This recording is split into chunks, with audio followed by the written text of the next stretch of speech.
Grab your big book, your pen, your highlighter, and notepad and get ready to hear and apply some of the solution from the Big Book of Alcoholics Anonymous through the experience, strength, and hope of Nikki M.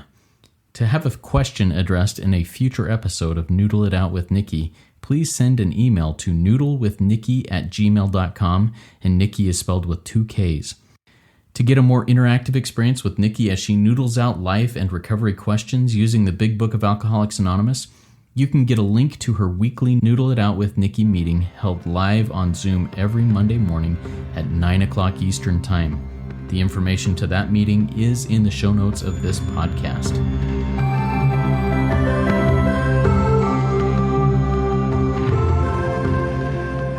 God morning, God afternoon, and God evening to all. My name is Justin B. I am a son of an all-powerful, all-loving God and a qualifying addict of multiple fellowships living in the miracle of recovery. And I'm here with the intelligent agent, spearhead of God's ever-advancing creation, and my co-host, Nikki M. Nikki, talk to us a minute. It's been a few weeks since we've recorded. Talk to us a little bit about yourself and introduce yourself. Well, hi, everybody, and I'm Nikki M, and I'm hoping to be awake right now.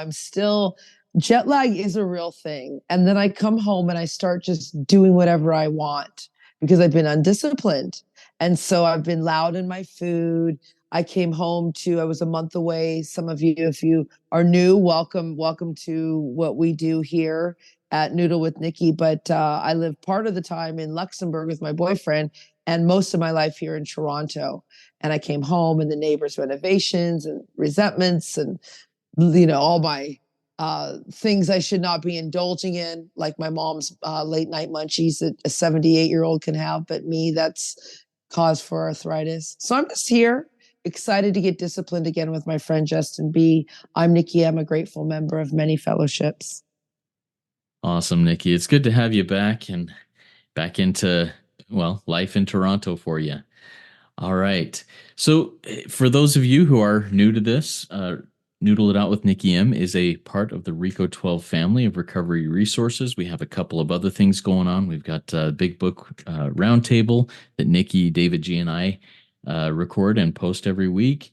And we come together. The RICO 12 mission is that we are here to educate addicts of all varieties of the commonality of all addictions, as well as a common solution that can work for virtually all.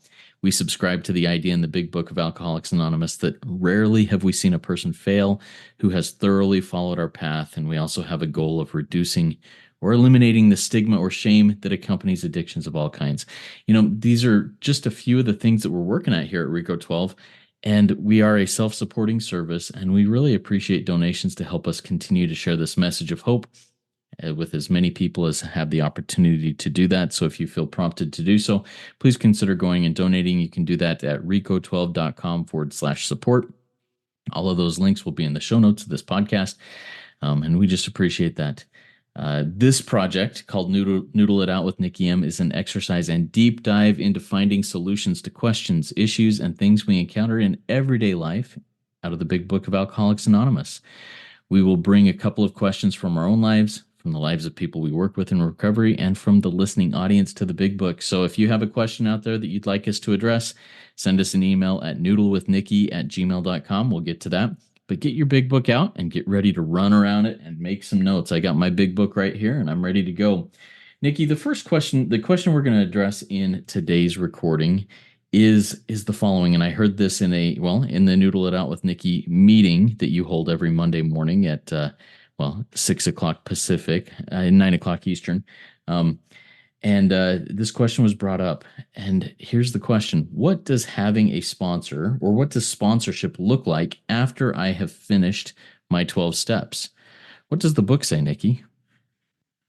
Well, the book says a lot because it says we practice these principles in all our affairs. That's number one. So what does it look like before and after sponsorship? Okay, so and there's no word of sponsor in the Big Book. It says that we get a prospect and we show them. Page 25, we use it. Well, here at our podcast, we use it. And sorry, everyone, I'm just still waking up after that jet lag, but we use the Alcoholics Anonymous fourth edition big book, and that's where we get our answers from. And we're supposed to lay out a kit. It says on page 25, a kit of spiritual tools at your feet. So what is that? Well, that's all the tools that we have to a simple kit of spiritual tools laid at your feet. And that's the 12 steps. That's your sponsor. That's all the meetings, all these great things that we get in our big book, of course. But what does it look like after you've worked the 12 steps with a sponsor? Well, it does say you continue to take, let's look at step 10, because that's real important, right? You've worked the 12 steps, you're sponsoring, because immediately it says on page 15, when all other measures fail, including your sponsor, because your sponsor's out having a life, work with another addict will save the day. So in step 10, when it says, we discuss them with someone immediately, that's what it looks like after you have done your 12 steps. So you're on page 84, because it says, we continue to watch for selfishness, dishonesty, and resentment and fear.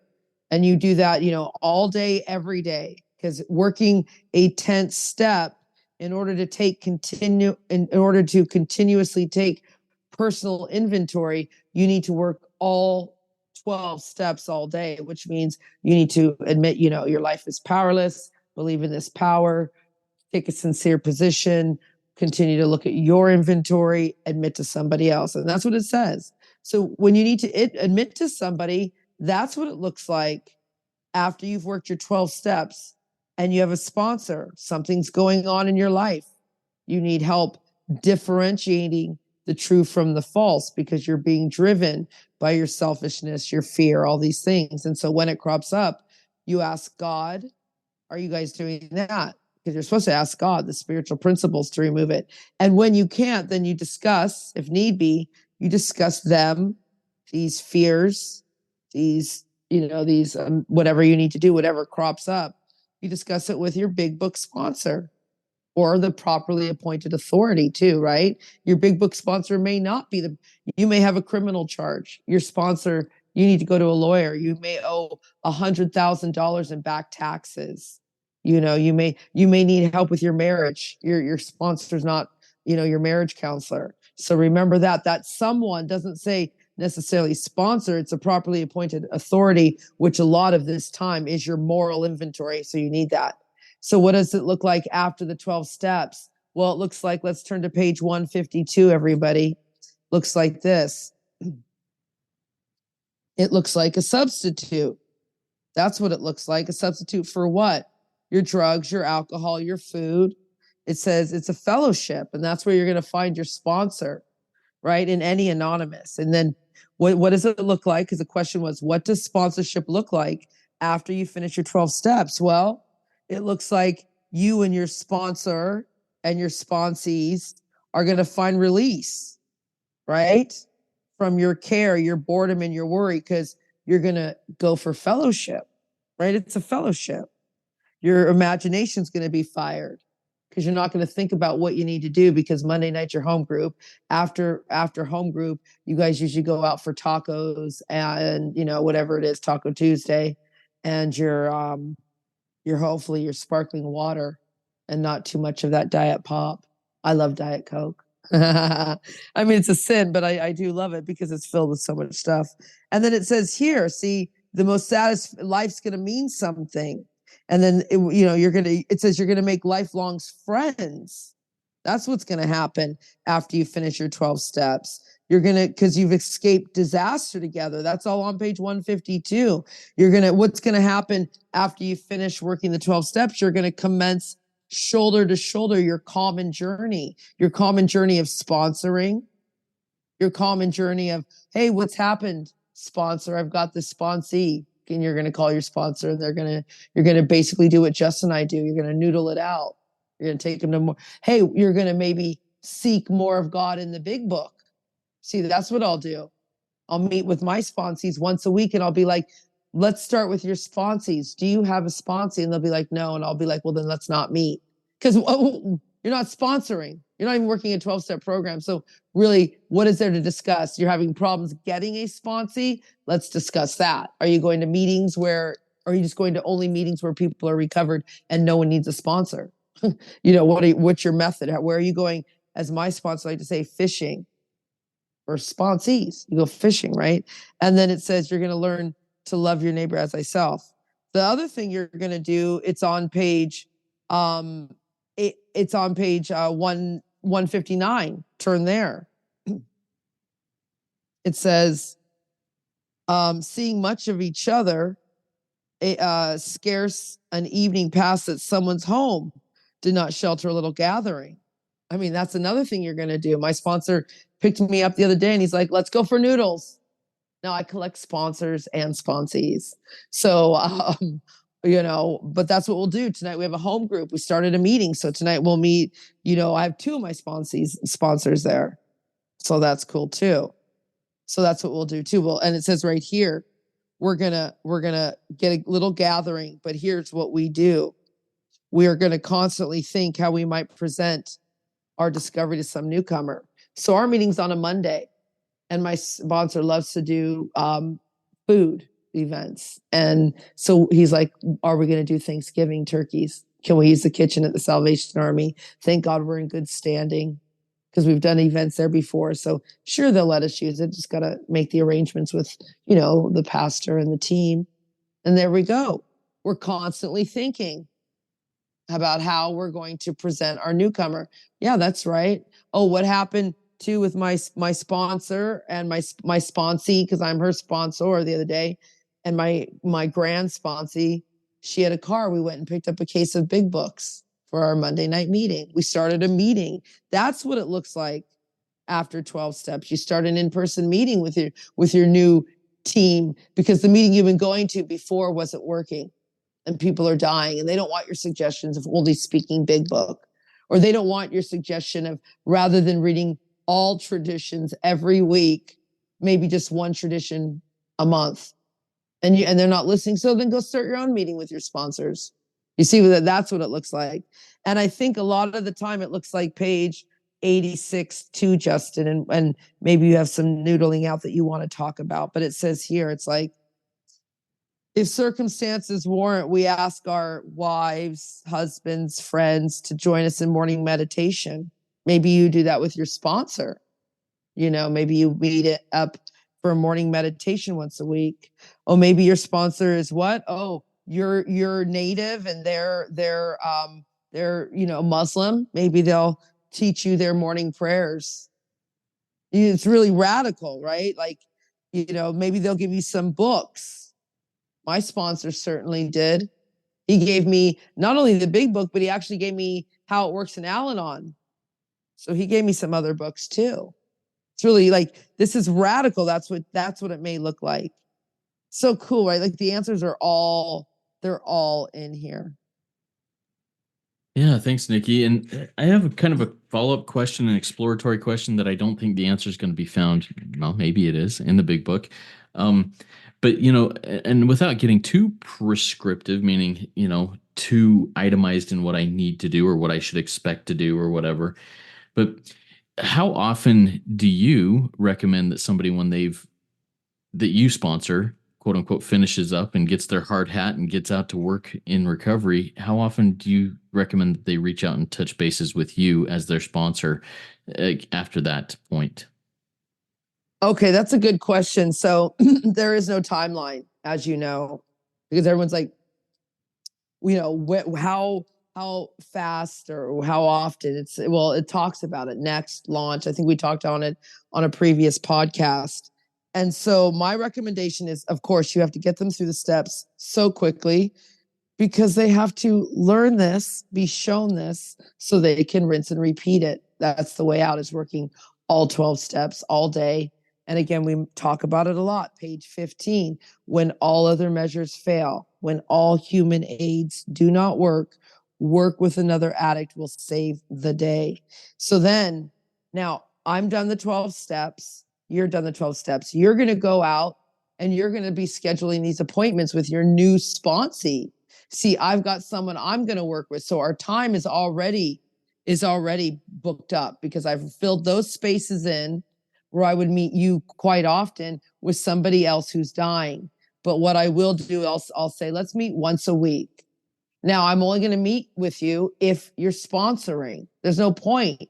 Nikki, I'm dying. But well, you have to work, get a sponsee. So if you're not sponsoring, what's the point in meeting?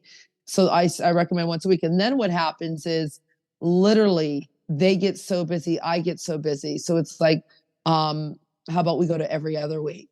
Sometimes I'll go to once a month. Sometimes it's never because they just fall off the radar.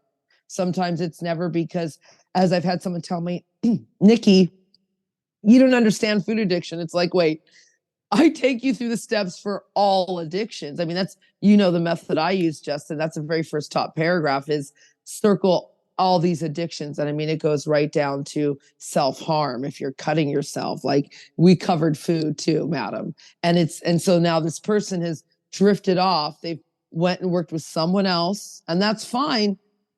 My method didn't are the method that I've taught you or shown you, which is the big book condensed through this workbook that we do, and the links are always in the show notes. And thank you all for your seventh.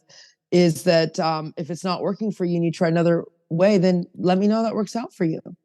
Let me know how that method works out for you, because this person literally begged me, Nikki, I have to work with you. Then I show them this method, and you're not even sponsoring this method. So there's nothing I can do to help you. Does that make sense also? Because at some point it's like we can't chase them around. So my recommend is, and then because it's like we're soul surgeons here. We give them the formula. They've got this magic book. They've got a rinse and repeat. You've given them all the tidbits, all the notes that you use to get better, to tap this power. Go out and repeat this method. I'll meet with you as long as you're doing this. And then at some point, there's not really much to talk about because you get the freedom from sponsoring. I mean, you know this, Justin. And so really it's, again, we commence shoulder to shoulder. Our common journey. We go out for dinner. We eat a lot of pie and cakes and treats if you're not in the food program. And then if you're in the food program, well, we're drinking a lot of sparkling water with lemon and taking walks. Yeah, no, that's good. So from what you're sharing here, oftentimes people that you sponsor, as they graduate, quote unquote, get their hard hat on and get to work and start sponsoring others, that relationship can sometimes morph into kind of a friendship, a mutual sponsorship. I think you sometimes call it a God squad. Maybe that's different. Maybe that's similar. But I love this evolution of from sponsee to someone you're commencing shoulder to shoulder with. Any other thoughts on that? No, that's all it says, is that we commence and our common journey shoulder to shoulder. There is no hierarchy here. And that's really important because people, of course, our worship of other things. It says, oh, it's in We Agnostics on I think it's on page 49, or no, yeah, about worshiping of things. And we're not here to worship anything but God. And it says, page 8, what's your master? Your sponsor is not your master. Your sponsee is not your slave. If it's not in the book, don't do it. We commence shoulder to shoulder. And some are lifelong friends, and then you're like, we're going to fail you. That's why we're beyond human aid, everybody. Because please remember, final thoughts, especially on this subject, Justin, is that page 60, we are not saints. We just progress along spiritual lines. So also, not only do not worship your sponsor, your sponsees, don't make them saints, because we're all learning, and we have to meet each other where we're at. No, there is no time. Every day is a day that we must carry the vision into all our activities. Yeah, and that last reminder, we are not saints. I've recently started adopting a different way of introducing myself in some places in recovery, that I'm a beautifully imperfect, stumbling, bumbling son of an all-powerful, all-loving God. I'm not a saint. I'm not perfect. And you know what? I'm tired of trying to hold up that facade that I am perfect because it's just not true. And I'm grateful. Actually, embracing that has brought a lot of freedom and a lot more ability to not ability, but opportunity to reflect God's light to others. So, no, this is good. And any other final thoughts on this before we start closing up, Nikki? Just be the best you. We can't all like comparison. Page 22. Our behavior patterns vary. So if our behavior patterns vary, the way we sponsor, the way we talk, walk, just be the best you, because deep down inside every man, woman, and child is the fundamental idea of God. So keep looking for the God in each other. Boop, boop, be doo. Thank you so much, Nikki, and everybody out there. Thank you for participating, for listening, and for most important of all, when I learn something, I need to put it into action. There's a whole chapter in the big book called Into Action, and it's all about putting these principles that we're learning into action. So get out there, do something about it, work it. You are worth it.